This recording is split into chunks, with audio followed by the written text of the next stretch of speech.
Très chers frères et sœurs du nord au sud, de l'est à l'ouest et du centre, bonjour, bonjour, bonsoir. Permettez-moi de temps en temps de descendre dans la radio parce que je ne veux plus salir mes pages et tout. Parce qu'il y a les hommes, les Africains, les hommes et les femmes qui aiment entendre quand je prends position sur des sujets qui peuvent être des sujets d'élévation des hommes. Donc, lorsque je descends au Cameroun, c'est tout simplement parce que c'est mon pays. Et je descends sur des situations qui peuvent être partagées par vous et sur des personnages dont vous partagez dans tout le monde entier. Reparlons de Samuel Eto'o, justement. Les hiboux et les talibous venaient encore d'essuyer une nouvelle défaite. Parce que, voyez-vous que depuis un certain temps, ça anime la toile. Pour Samuel Eto'o, 50 000 peuvent animer la toile. Il faut savoir qu'au Cameroun, lorsque c'est le cas Samuel Eto'o, la devise devient importante, l'argent devient important. On vole des milliards de Camerounais au quotidien, ils sont la mienne. On les détourne de l'argent avec les sociétés françaises et tout ça, là, étrangères, hein, qui minent notre pays. On n'a pas de courant, c'est pas quelque chose. On consomme, on supporte. On n'a pas, je ne sais pas, comment vous appelez ça, une téléphonie digne de ce nom. Ce n'est pas un problème. On vole des milliards, des milliers de milliards. Ce n'est pas un problème. Mais il suffit que quelqu'un vienne avec une information, fausse soit-elle, pour dire Samuel Eto'o a pris 50 000. Ça devient un sujet qui cristallise les Camerounais. Vous pouvez voir que si vous prenez le temps de descendre dans la Gado, dans ce genre de personnes, le niveau de bassesse, vous perdez votre temps. Quand cela ne tienne, ils ont perdu. Ils ont eu une nouvelle défaite. Pourquoi? Parce que la fédération russe a dédouané Samuel Eto'o, a confirmé le fait qu'il n'y avait rien de... Tout était passé selon... Et vous dites que les Camerounais sont dangereux. Vous voyez que même si c'était un secret que la fédération russe ou bien que la Russie pouvait garder, vous voyez par exemple, on parle de Russes, on parle par exemple de navires fantômes. Et tout cela parce que la Russie est sous embargo et elle plus ou moins trafique son pétrole et tout ça.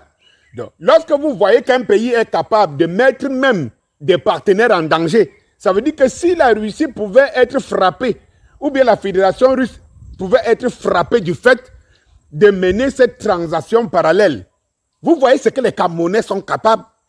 Vous voyez même l'image que les Camerounais laissent au niveau de l'étranger. Tout simplement parce qu'ils veulent détruire un de leurs frères, qui plus est, c'est lui qui vend leur image au niveau international.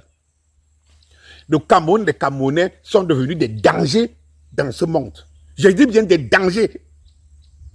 Quand j'ai fini de le dire, voyez-vous que lorsque la fédération russe sort pour dédouaner la FECAFOOT, le président de la FECAFOOT est le président de la FECAFOOT.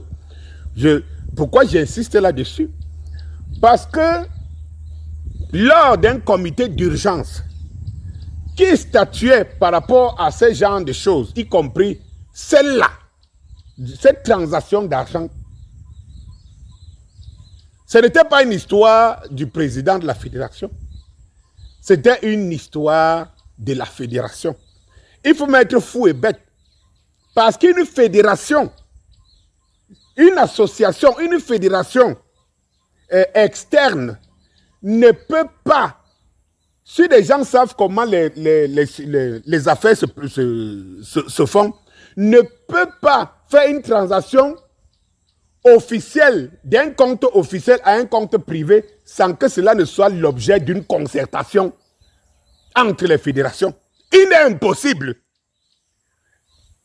Je ne sais pas si vous comprenez ce que cela veut dire. Comment vous pouvez même imaginer que la fédération russe peut débloquer un argent pour le Cameroun, pour la fédération camerounaise, et la mettre directement dans un compte privé d'une personne? D'une personne. Comment vous pouvez l'imaginer?